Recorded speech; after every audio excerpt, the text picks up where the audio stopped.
ఒకప్పుడు కుటుంబ నియంత్రణ కోసం నేను పనిచేశాను. ఈ రోజు మళ్ళీ పిల్లల కోసం మనం అందరం కూడా కృషి చేయాల్సిన అవసరం వచ్చిందని మీ అందరికీ తెలియజేస్తున్నా.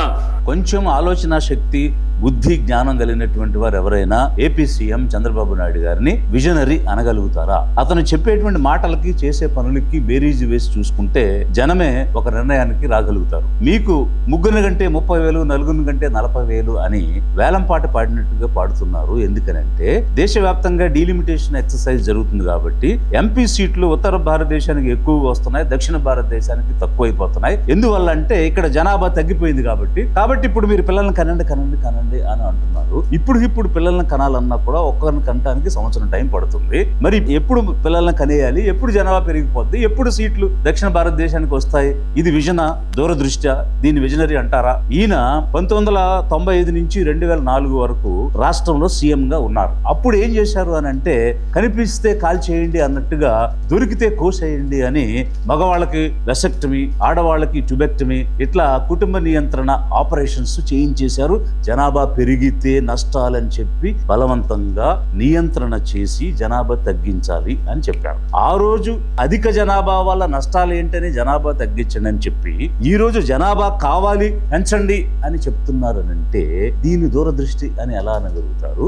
ఇతన్ని విజనరీ అని ఏ విధంగా అనగలుగుతాము? ఇంకొక వైపు ఏంటంటే ఆ రోజు జనాభా తగ్గించమని చెప్పున్నారు కాబట్టి ఈ రోజు జనాభా తగ్గింది కాబట్టి పార్లమెంటు సీట్లు తగ్గుతున్నాయి. దీనికి పరిష్కారం ఏమిటి? జనాభాని బట్టే పార్లమెంట్ సీట్స్ నిర్ణయిస్తారు అనేటువంటిది మన రాష్ట్రంలో కూడా చూసాం. 2008 డీలిమిటేషన్ జరిగినప్పుడు అప్పటి వరకు ఉన్నటువంటి తెనాలి ఎంపీ స్థానం ఇక్కడ పోయి హైదరాబాద్ పక్కన చేవెళ్ల ఎంపీ స్థానం వచ్చింది. దీనివల్ల ఆంధ్రప్రదేశ్ లో 182 ఎమ్మెల్యే స్థానాలు ఉండాల్సింది ఈ రోజు 175 స్థానాలే ఉన్నాయి. ఇది కళ్ళ ముందు కనిపించినటువంటి సత్యం. అలా ఎందుకు జరిగింది అని అంటే అత్యధికంగా వలసలు ఆంధ్ర ప్రాంతం నుంచి హైదరాబాద్ కి జరిగి ఉన్నాయి కాబట్టి అక్కడ పాపులేషన్ పెరిగి అక్కడ కొత్తగా ఒక ఎంపీ స్థానం, 7 ఎమ్మెల్యే స్థానాలు వచ్చాయి. 99-2004 మధ్య అప్పుడు కూడా బీజేపీలో పార్ట్నర్ గా ఉండి వాజ్పేయి గవర్నమెంట్ లో డీలిమిటేషన్ డిస్కషన్ వచ్చినప్పుడు పోస్ట్ పోన్ చేద్దాం, ఇప్పుడు చేయొద్దు అని ఇదే చంద్రబాబు నాయుడు అప్పుడు సీఎం గా ఉండి వాజ్పేయి మీద ఇన్ఫ్లుయెన్స్ చేసి డీలిమిటేషన్ జరగొద్దని ఆపారు. మరి అదే చంద్రబాబు నాయుడు గారు ఈ రోజు కూడా బీజేపీతో పార్ట్నర్ గా ఉండి వీరి ఎంపీ సీట్ల మీదే అక్కడ ప్రభుత్వం నడుస్తున్న క్రమంలో 131వ అమెండ్మెంట్ రాజ్యాంగానికి పెట్టి డీలిమిటేషన్ బిల్లు పెడితే మూకముడిగా అనుకూలమైనటువంటి ఓట్లు వేశారు. ఆ రోజు వాజ్పేయి గారు ఉన్నప్పుడు డీలిమిటేషన్ వద్దని, ఈ రోజు సీట్లు తగ్గిపోతున్నాయని ఒక పక్క తెలిసినా కూడా తెలుగు జాతి ఆత్మ గౌరవాన్ని, ఉత్తరాది ఆధిపత్యానికి తాకట్టు పెట్టేశారు అని అంటే ఇది దూరదృష్ట్యా. ఇతను విజనరీ అంటామా? ఈయన విజనరీయా, హిపోక్రైటా? పేద మధ్య తరగతి జనానికి కనండి పిల్లల్ని అని చెప్తున్నారు. ఇతనేమో ఒక్కరినే కన్నారు, ఆయన కొడుకు కూడా ఒక్కరినే కన్నారు. ఇప్పుడు లోకేష్ దంపతులకి ఇంకా వయసు ఉంది, పిల్లల్ని కనొచ్చు, వాళ్ళని కనమని ఎందుకు చెప్పడం లేదు? పేదవాళ్ళని, మధ్య తరగతి వాళ్ళని మాత్రం కనమని ఎందుకు చెప్తున్నారు? ఏ రకమైనటువంటి మోరల్ రైట్ ఈయనకు ఉంది? ఆయన చేయనటువంటిది లేదా అతని పిల్లల చేత చేయించలేనటువంటిది జనాన్ని చేయమని చెప్పడంలో ఎలాంటి మోరల్ రైట్ ఉన్నది? ధనవంతుల కుటుంబాలకే ఒక ప్లానింగ్ అనేది ఉంటుంది, ఎంతమందిని కనాలి అనే దాని మీద ఒక విజన్ ఉంటుంది. పేద మధ్య తరగతి వాళ్ళకి ఉండాల్సిన అవసరం లేదు. వాళ్ళకి ఇష్టాలు అనేటువంటివి ఏమి ఉండవు. వాళ్ళని మనుషులుగా పరిగణించాల్సిన అవసరం లేదు. ప్రతి సంవత్సరం 1.5 కోట్ల మంది ఎడ్యుకేటెడ్ అన్ఎంప్లాయిడ్ నిరుద్యోగులుగా మన దేశంలో యాడ్ అవుతూ ఉన్నారు పాపులేషన్ కి. ఆంధ్రప్రదేశ్ రాష్ట్రానికి వస్తే ఇంచుమించుగా 3.5 లక్షల మంది ప్రతి సంవత్సరం కూడా యాడ్ అవుతున్నారు. అసలు ఉన్న వాళ్ళకి ఉద్యోగాలు లేవు, సంవత్సరం యాడ్ అయ్యే వాళ్ళకి అసలు లేవు. ఒకవైపు జాబ్స్ లేవు, ఉపాధి లేదు. ఇప్పుడు కొత్తగా పుట్టించే వాళ్ళకి ఏ రకమైనటువంటి ఉద్యోగాలు ఇస్తారు, ఉపాధి ఇస్తారు? అందుకు సంబంధించినటువంటి యాక్షన్ ప్లాన్ ఏముంది, విజన్ ఏముంది? మరొక వైపు 30,000 ఇస్తాను ముగ్గురైతే, 40,000 ఇస్తాను నలుగురైతే అని వేలంపాటు పాడుతున్నారు. 30,000 రూపాయలు పుట్టిన వెంటనే ఇస్తాం, 4వ చైల్డ్ కి 40,000 రూపాయలు ఇస్తాం. ఇదే చంద్రబాబు నాయుడు గారు సూపర్ 6 అమలు చేయాలని హామీ ఇచ్చాను, తీరా అమలు చేద్దామని చూస్తే ఖజానా ఖాళీగా ఉంది, ఎలా చేయాలో అర్థం కావటం లేదని ఇంకో పాట పాడారు. నా దగ్గర డబ్బులు లేవు, ఖాళీ ఖజానా, ఏం చేయాలో అర్థం కాని పరిస్థితి. ఇప్పుడు మీరు చెప్పే 30,000, 40,000కి ఎంత ఖర్చు అవుతుంది అంచనా వేశారా? దానికి ఏమైనా బడ్జెట్ నిధులు కేటాయించారా? మీరు ఇస్తారని ఎలా నమ్మాలి? గతంలో ఫ్యామిలీ ప్లానింగ్ ఆపరేషన్స్ చేయించినప్పుడు డబ్బులు ఇస్తామని రకరకాల ప్రలోభాలకు గురి చేసి ఆ రోజు ఇవ్వకుండా ఎగ్గొట్టారు. ఈ రోజు ఇస్తారని ఎలా నమ్మాలి జనం? మరొక ప్రశ్న ఏంటంటే, కనీసం 1,00,000 కోట్లు కావాలి అమరావతి నిర్మించాలి అని మీరే చెప్పారు. కేంద్ర ప్రభుత్వం కేవలం 1,400 కోట్లు మాత్రమే ఇచ్చింది. ఇప్పటికే 3.56 లక్షల కోట్లు అప్పు చేశారని మీడియా చెప్తుంది. మరి ఈ పథకం కోసం 30,000, 40,000 కోసం ఎన్ని కోట్లు ఖర్చు అవుతాయి? ఆ నిధులు ఎక్కడి నుంచి తెస్తారు? ఈ 1,00,000 కోట్ల నిధులు అమరావతికే తేలేదు ఇంకా. మరి ఈ కొత్త పథకాలన్నిటికీ నిధులు ఎక్కడి నుంచి తెస్తారు? అంటే రాష్ట్రం ఆల్రెడీ అప్పులు ఊబిలోకి దిగిపోయిన సమయంలో ఇచ్చిన హామీలు నెరవేర్చడం దేవుడికి తెలుసు, కొత్త హామీలు ఇస్తూ ప్రజల్ని తప్పుదోవ పట్టిస్తూ ఉన్నారు. ఇది దూరదృష్ట్యా? అతన్ని విజనరీ అని అంటారా? ఆడవారు ఏమైనా పిల్లల్ని కనే యంత్రాలా? వారి ఆరోగ్యం పట్టించుకోవాల్సిన అవసరం లేదా? వారికి మనోభావాలు ఉండవా? ఇష్టాలు ఉండవా? ఓకే, ధనవంతులైతే ఎఫర్ట్ చేయగలిగే వాళ్ళు ఇప్పుడు రకరకాల మెథడ్స్ వచ్చినాయి, సరోగసి అని అనేక రకాలైనటువంటి ఆలోచన వాళ్ళు చేయగలుగుతారు. కానీ ఆడవారి ఆరోగ్యానికి సంబంధించినటువంటి ఏ పారామీటర్ తీసుకున్నా కూడా అన్నిటిలోనూ ఇంచుమించుగా ఆంధ్రప్రదేశ్ సౌత్ ఇండియాలో తక్కువ స్థానంలో ఉంది. కేరళ అత్యధికంగా అన్ని పారామీటర్లో హై ప్లేస్ లో ఉంటే తర్వాత తమిళనాడు, ఆ తర్వాత కర్ణాటక, ఆంధ్ర, తెలంగాణ ఇట్లా కింద స్థానంలో ఉన్న పరిస్థితి కనిపిస్తుంది. బిడ్డను ప్రసవించాలి అని అంటే ఆమె మంచి పోషకాహారాలు తిని దృఢమైనటువంటి ఆరోగ్యంతో ఉండాలి. కానీ ఈరోజు అనేక మంది ఎనీమియాతో, రక్తహీనతతో పేద కుటుంబాల్లో ఉన్నటువంటి అడోలసెంట్ గర్ల్స్ బాధపడుతున్నారు. మరొక వైపు ఇన్ఫాంట్ మోర్టాలిటీ రేట్ అంటే పుట్టినటువంటి బిడ్డల్లో ఎంతమంది బ్రతుకుతున్నారు, ఎంతమంది చనిపోతున్నారు అనేటువంటి అంశంలో ఆంధ్రప్రదేశ్ తక్కువ స్థానంలో ఉంది. అలాగే ప్రసవించిన తర్వాత తల్లులు చనిపోతున్నారు.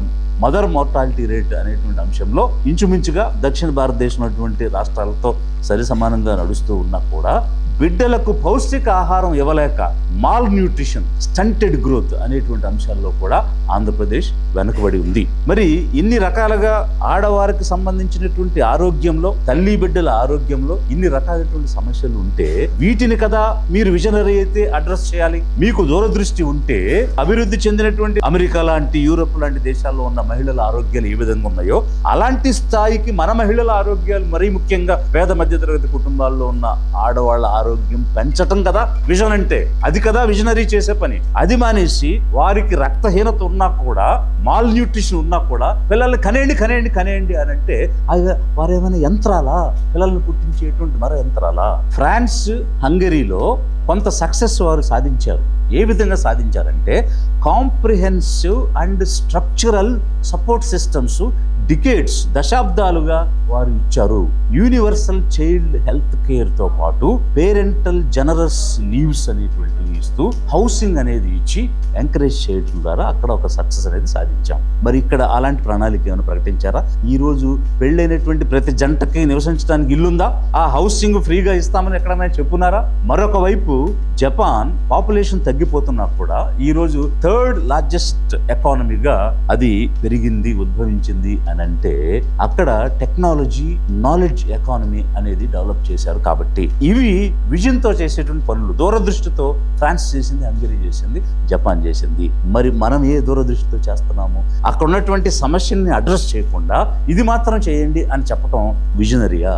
ఒక పక్క ఎన్నికైనటువంటి ప్రభుత్వాలు ప్రజల యొక్క ప్రాథమిక హక్కులను కాపాడాలి అని చెప్తున్నాయి. మరొక పక్క కోర్ట్స్ రిప్రొడక్టివ్ చాయిస్ అనేది అది ఇండివిజువల్ రైట్స్, అందులో స్టేట్ నచ్చినట్టుగా పాలసీలు మార్చకూడదు అని చెప్తున్నా కూడా మీరే 3 పిల్లల కంటే తక్కువ ఉంటేనే ఎన్నికల్లో పోటీ చేయడానికి అర్హులని చట్టం తెచ్చేశారు. ఆ రోజు ఎక్కువ మంది పిల్లలుంటే మీరు పోటీకి అనర్హులని చట్టం తెచ్చి ఈ రోజు మీరు కనండి, నేను చట్టాన్ని మారుస్తాను అని అంటే ఇది దూరదృష్ట్యా?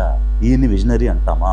అసలు ఈ విజనరీ అనే దానికి ప్రిలూడ్ ఏమిటంటే విజన్ 2020 అని మొదటిసారి ఒకటి తెచ్చారు. ఆ తర్వాత విజన్ 2029 అని ఇంకోటి తెచ్చారు. ఇప్పుడు విజన్ 2047 అని ఇంకోటి చెప్తున్నారు. ఇలా విజన్స్ ఇయర్స్ మారిని.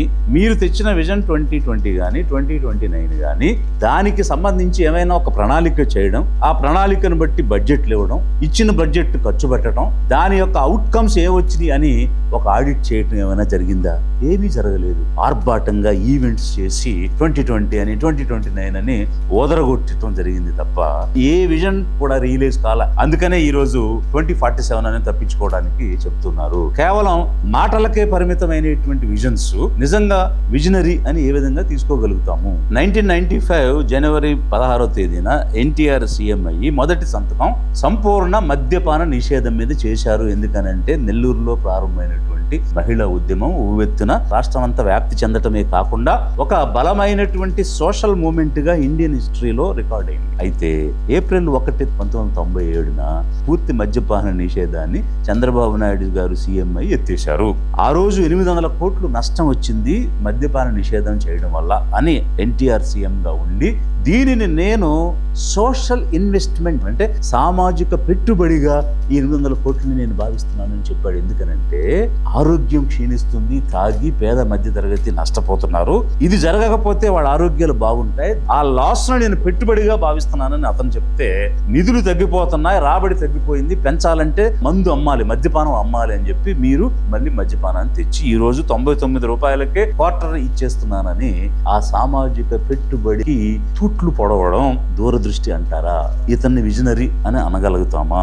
అదే సీజన్ లో $850 మిలియన్ వరల్డ్ బ్యాంక్ దగ్గర నుంచి లోన్ తీసుకుని విద్యుత్ ప్రైవేటీకరణ, సబ్సిడీస్ కట్ చేయడం, కార్పొరేట్ ఫార్మింగ్ అని అంటే వ్యవసాయము దండగని చెప్పి విద్యుత్ ఛార్జీలు పెంచి ప్రైవేటైజ్ చేసి సబ్సిడీస్ కట్ చేస్తే 2004లో అధికారం కోల్పోయారు. ఇది విజన్, దూరదృష్టి. మళ్ళీ వ్యవసాయం పండుగ, రుణమాఫీ చేస్తాము అని చెప్పి మళ్ళీ మాట మార్చి అధికారంలోకి రావడం జరిగింది. ఇక రాష్ట్రం విడిపోయిన తర్వాత ప్రత్యేక హోదా తెస్తామని చెప్పి బీజేపీతో జట్టుకట్టి ప్రధానమంత్రి అభ్యర్థిగా ఉన్న వ్యక్తితో కూడా హామీ ఇప్పించి అధికారంలోకి వచ్చి అవకాశం ఉండి ప్రత్యేక హోదా ఇవ్వలేదు. ఎందుకు తేలేకపోతున్నారు అని ప్రశ్నిస్తూ ఉంటే అదేమైనా సంజీవనియా అని ఎదురుదాడి చేసి ప్రత్యేక ప్యాకేజ్ వచ్చింది సరిపోతుందని చెప్పి ముందు హోదా వల్ల ఉద్యోగాలు వస్తాయి, పరిశ్రమలు వస్తాయి అని వదరగొట్టి ఇప్పుడు హోదా లేకపోయినా ఒక ప్యాకేజ్ వచ్చిందని చెప్పి చివరికి ఆ ప్యాకేజ్ కూడా లేకుండా చేయడం, దీన్ని దూరదృష్టి అంటారా? విజనరీ అంటారా? ఆంధ్రుల జీవనాడి పోలవరం, నాకు అర్ధరాత్రి కలొచ్చింది, నేను కలగన్నాను అని చెప్పి వారం పోలవరం అని 2019కి నీళ్ళు ఇచ్చేస్తామని చెప్పి ఈ రోజు 2027 డిసెంబర్కి నీళ్ళు ఇస్తామని తేదీలు జరుపుకుంటూ రావడం, దాన్ని విజనరీ అంటారా? వరల్డ్ క్లాస్ క్యాపిటల్ నిర్మిస్తాము, అమరావతికి భూములు ఇవ్వండి అని 3 పంటలు పండేటువంటి భూమిని ఏ రకమైనటువంటి పర్యావరణానికి సంబంధించినటువంటి స్టడీస్ చేయకుండా ఆ ప్రాంతాన్ని ఎంచుకుని 33,000 ఎకరాలకు పైగా రైతుల దగ్గర నుంచి ప్రభుత్వం కలిపి 54,000 ఎకరాలతో చాలా గొప్ప రాజధాని నిర్మిస్తామని ఆ రోజు చెప్పి ఈ రోజు ఆ భూమి సరిపోదు, ఇంకొక 30,000-40,000 కావాలి, ఇప్పటికే ఇచ్చినటువంటి భూమికి కేవలం మున్సిపాలిటీ అవుతుంది అని చెప్తున్నారంటే అంటే ఆ రోజు వరల్డ్ క్లాస్ క్యాపిటల్ పెడతాం అని చెప్పింది అబద్ధమా? లేకపోతే దానికి కేవలం మున్సిపాలిటీయే ఇప్పుడు వస్తుంది అని అంటే దాన్ని విజన్ అని ఎలా అంటాం? విజనరీ అని ఏ విధంగా ఇతన్ని అనగలుగుతాము? ఆంధ్రజ్యోతి పతాక శీర్షికల్లో రాస్తున్నట్టుగా ప్రతిసారి అధికారంలోకి వచ్చినప్పుడల్లా కొత్త పదాలు వాడి ఉదయం నుంచి సాయంత్రం వరకు డే లాంగ్ రివ్యూలు చేయడం, అంటే IoT ఇంటర్నెట్ ఆఫ్ థింగ్స్ అనడం, అవుట్ ఆఫ్ బాక్స్ ఆలోచించడం అనడం, AI ఆర్టిఫిషియల్ ఇంటెలిజెన్స్ అని, క్వాంటమ్ కంప్యూటింగ్ అని, ఇట్లా కొత్త పదాలు వాడేసేసి మాట్లాడేసేస్తే ఇతను విజనరీ అనుకుంటారని మీ అభిప్రాయమా? ఏ కాన్సెప్ట్స్ అయితే చెప్పారో ఆ కాన్సెప్ట్స్ అమలు చేసి దాని నుంచి ఏదైనా అవుట్పుట్ గానీ అవుట్కమ్ గానీ సాధించినటువంటి దాఖలాలు ఏమైనా ఉన్నాయా? ఉంటే పని అది విజనరీ అనుకునే అవకాశం ఉంది. ఎక్కడా లేవే. నిన్నగాక మొన్న తమిళనాడు వెళ్ళి మీ దగ్గర అభివృద్ధి జరగడం లేదు అని అంటే మాకు ల్యాండ్ కన్స్ట్రైంట్ ఉంది, అందువల్ల ఎక్స్పాండ్ కాలేకపోతున్నాను వారు చెప్తుంటే ఎందుకు అంటే మాకు 500 ఎకరాల్లోనే ఎయిర్పోర్ట్ ఉంది అని చెప్తే వారికి ఏం చెప్పారనంటే మీరు అవుట్ ఆఫ్ బాక్స్ ఆలోచించడం లేదు, నాలెడ్జ్ ఎకానమీ వైపు వెళ్ళండి, ల్యాండ్ తో పని లేదు, ల్యాండ్ తోను మాన్యువల్ లేబర్ తోను ఎకానమీ చేయడం అనేది ట్రెడిషనల్ పద్ధతి, కానీ ఈ రోజు productivity, distribution, innovation, information technology, knowledge తోటి నాలెడ్జ్ ఎకానమీని డెవలప్ చేయొచ్చని అక్కడ సెల్ఫ్ గోల్ వేసుకుని ఇక్కడికి వచ్చి ఈ రోజు ఏమంటున్నారు? 5,000 ఎకరాలు కావాలి ఎయిర్పోర్ట్ కోసం, ఒక 50 ఎకరాలతో వరల్డ్ క్లాస్ రైల్వే స్టేషన్ నిర్మించవచ్చు, ఎక్కడా కూడా 50 ఎకరాలకు మించిన రైల్వే స్టేషన్ మన ఇండియాలో లేదు, దానికి 5,000 ఎకరాలు కావాలని, ఇంకొక 30,000 ఎకరాలు రెండో విడత ఇవ్వండి అని. అంటే అక్కడికి వెళ్ళి ల్యాండ్ అడగడం పాత పద్ధతి, నాలెడ్జ్ ఎకానమీ కొత్త పద్ధతి అని చెప్పి ఇక్కడికి వచ్చి కాంట్రడిక్షన్ తోటి భూములు ఇవ్వండి, 1000 ఎకరాలు ఇవ్వండి అనడం, దీని దూరదృష్టి అంటామా? ఇతను విజనరీ అని అనగలుగుతామా?